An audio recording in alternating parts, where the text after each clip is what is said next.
अस्सलाम वालेकुम। उम्मीद है दोस्तों सब ठीक ठाक होंदो। अल्लाह साईं तव्हांखे शादाबाद रखे। प्यारा दोस्तों, तव्हां प्यारनि सिंध वारनि प्यारनि जे लाइ असां न्यू ड्रामो खणी आया आहियूं, सिंध दुजाई, जेको तमामु जल्द तव्हां प्यारनि दोस्तनि ताईं पहुची वेंदो।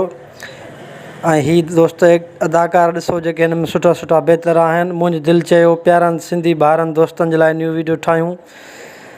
तमामु सुठो ऐं बहितर ड्रामो आहे प्यारा दोस्तों। हिन में सुठा सुठा एक्टर आहिनि। हिन में अब्बास गुल आहे ऐं इन खां अलावा असमा भुट्टो आहे, बिलावल खोखर आहे ऐं इन खां अलावा तमामु सुठा सुठा एक्टर हिन में प्यारा दोस्तों आहिनि। हीअ तव्हांखे जेके असां हिन वीडियो में ॾेखारींदा। सभ खां पहिरीं ॻाल्हि, तव्हां अगरि मुंहिंजे चैनल ते नवां आहियो त सब्सक्राइब कयो असांजे चैनल खे ऐं घंट वारे निशान बटन खे दॿायो, जीअं हर न्यू वीडियो अचण वारो प्यारा दोस्तों तव्हां दोस्तनि ताईं पहुचाए सघूं।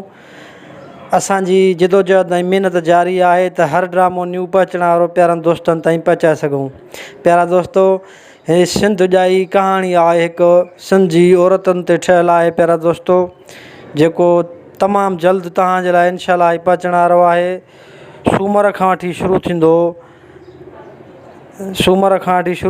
जुमे ताईं हलंदो प्यारा दोस्तों। हर क़िस्त हिन जी हलंदी। हे एपिसोड ड्रामो आहे। सूमर खां वठी शुरू थींदो, जुमे ताईं हलंदो। हफ़्ते में 6-5 क़िस्तूं हलंदियूं प्यारा दोस्तों।